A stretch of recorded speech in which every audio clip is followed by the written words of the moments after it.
Dahil nga po mga idol, nahihirapan na manalo ngayon ng Golden State Warriors sa kanilang mga nagdaang laro. Nagsisimula na nga pong maghanap ngayon ang kanilang team ng katulong ni Stephen Curry. Yan naman ang ating unang aalamin dito ngayon. Nasasamahan ko na rin ang balita nga may request nga po si James Harden sa Los Angeles Clippers. Pag-uusapan na rin natin ngayon ang naibalitang pagbabalik ng triple center ng Lakers at ang balitang ayaw nga pong i-trade o ipamigay ni Rob Pelinka si Austin Reeves. Kaya mga idol, tara!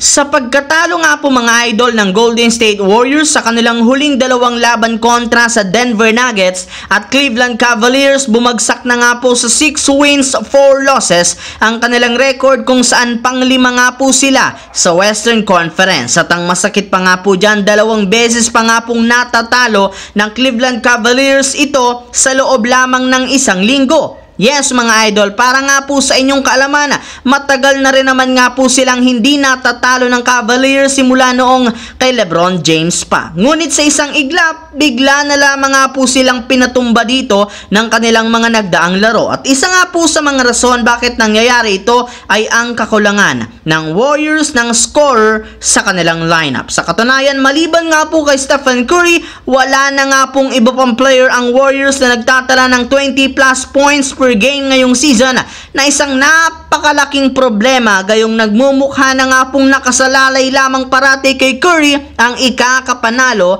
ng kanilang laban. Kaya kailangan na rin naman nga po nilang maghanap ng tutulong sa kanya. Habang dumiretso naman tayo sa ating pangalawang storya ngayon sa request ni James Harden sa Los Angeles Clippers. Katulad nga po mga idol ng napag-usapan natin, marami na nga po mga fans at analyst ang sinisisi na si James Harden sa sunod-sunod na pagkatalo ng Clippers sa kanilang mga nagdaang laro. Pero ayon rin naman nga po mga idol sa pahayag ni Harden sa harap ng media, hindi rin naman nga siya masyadong nag-aalala sa kalagayan ngayon ng kanilang team since nagsisimula pa lang ang season. Alam nga po ninyo, hindi siya nakasama sa ginawang training camp at preseason ng NBA ng nagdaang buwan. Kaya medyo nabibigla pa nga po siya sa takbo ng kanilang playing style. Kailangan pa rin naman nga po niya ng at least 10 games para maibalik ang kanyang tunay na galaw para sa Clippers. Yes mga idol, request nga po ni Harden sa mga fans na pagpasensyahan muna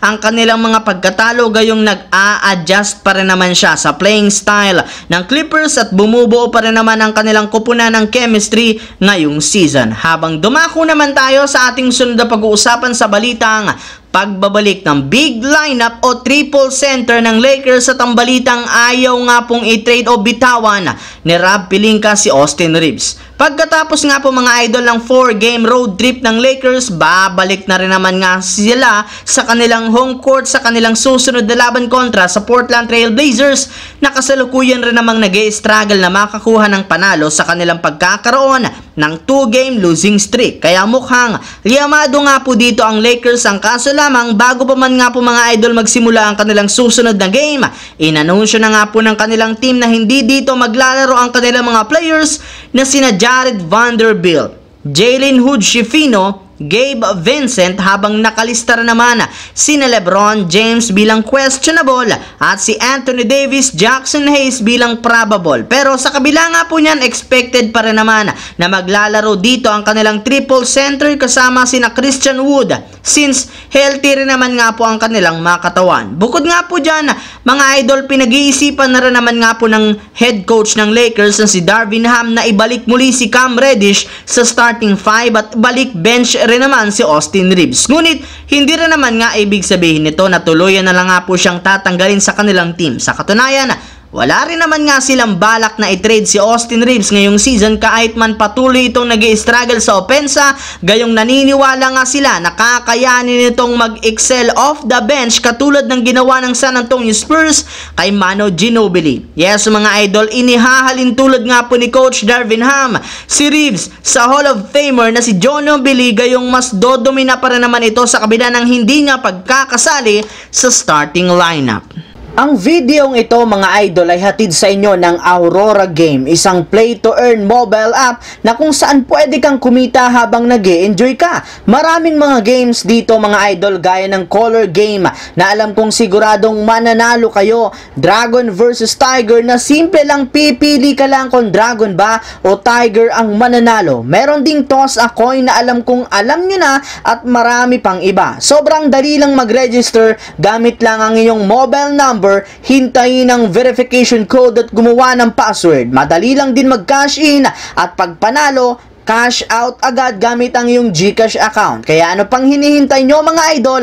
Mag-download na at manalo. Nasa comment section ang link para makapagsimula na kayo. So yun lamang mga idol ang ating bagong video ngayon na ating pinag-usapan dito sa aking YouTube channel. Once again, this is your J-Zone TV. Huwag kalimutang mag-like at syempre mag-subscribe na rin.